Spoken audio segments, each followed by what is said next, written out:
আর মধ্যে আগুন নিভে দেবে এবং ব্যাংকের মধ্যে লাগে নেই। আর ব্যাংকের উপরে যে ফ্লোরটা ছিল সেখানে একটা কারখানা, সেখানে একটা আপনার এলিয়াসের কারখানা সেখানে বলছে এবং ফায়ার সার্ভিসের সহযোগিতায় আগুন নিভে গেছে। ইনশাল্লাহ বড় আল্লাহ রহমতে আল্লাহ আমাদেরকে রহমত করছে এবং মানুষ শহরের মানুষ সহযোগিতা করছে।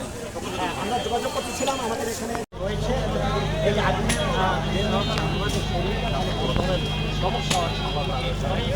আমরা দেখতে পাচ্ছি যে মন্দা পৌর এলাকায় যে যারা ব্যক্তিগত যারা রয়েছে উপজেলা পরিষদের ভাইস চেয়ারম্যান আছে এবং উপজেলা প্রশাসন থানা পুলিশ এখানে এসেছে, তারা কিন্তু ফায়ার সার্ভিসের সাথে কিন্তু তারা তদন্ত করতে যাতে দ্রুত বেগে এই আগুনটা নিয়ন্ত্রণে আনা সম্ভব হয়। তবে যে পার্শ্ববর্তী যে লোকজন রয়েছে তারা কিন্তু তারা আগুন নিবানোর চেষ্টা করছে। তবে আপনাদেরকে দেখাতে পাচ্ছি যে ব্যাংকের মধ্যে যে তারা ঢুকে গেছে, যারা পিছন থেকে সিঁড়ি দিয়ে যারা ভিতরে ঢুকে আগুন নিবানোর চেষ্টা করছে, তারা কিন্তু অনেকটা ঝুঁকি নিয়ে কিন্তু ব্যাংকের মধ্যে তারা প্রবেশ করেছে। ফায়ার সার্ভিসের যে কর্মী যারা রয়েছে তারা কিন্তু অনেক জীবনের ঝুঁকি নিয়ে তারা ভিতরে প্রবেশ করেছে এবং আগুন নিবানোর চেষ্টা করছে। কিন্তু তারপরেও আমরা দেখছি জানালা দিয়ে কিন্তু আগুনের লেলিয়া বের হওয়ার চেষ্টা করছে এবং প্রচণ্ড আকারে ধোঁয়া বের হচ্ছে। তবে আমরা যতটুকু দেখাতে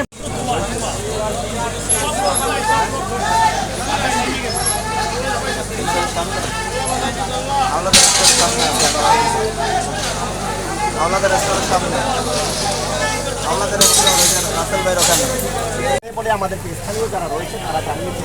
তবে ফায়ার সার্ভিসের কোনো যান্ত্রিক কারণে কিন্তু তারা পানি ছিটানো বন্ধ রয়েছে এবং তবে আমরা আপনাদের দেখাতে পাচ্ছি যে ব্যাংকের মধ্য থেকে কিন্তু এখনও ধোঁয়া বের হচ্ছে, আগুনের লেলিয়া ছড়িয়ে দেওয়ার সম্ভাবনা রয়েছে। এবং আমি যতটুকু জানতে পেরেছি যে এখানে যে আগুন যেই জায়গাটায় লেগেছে এই জায়গাটার মেইন কিন্তু যেখানে রয়েছে যে এখানে টাকার যে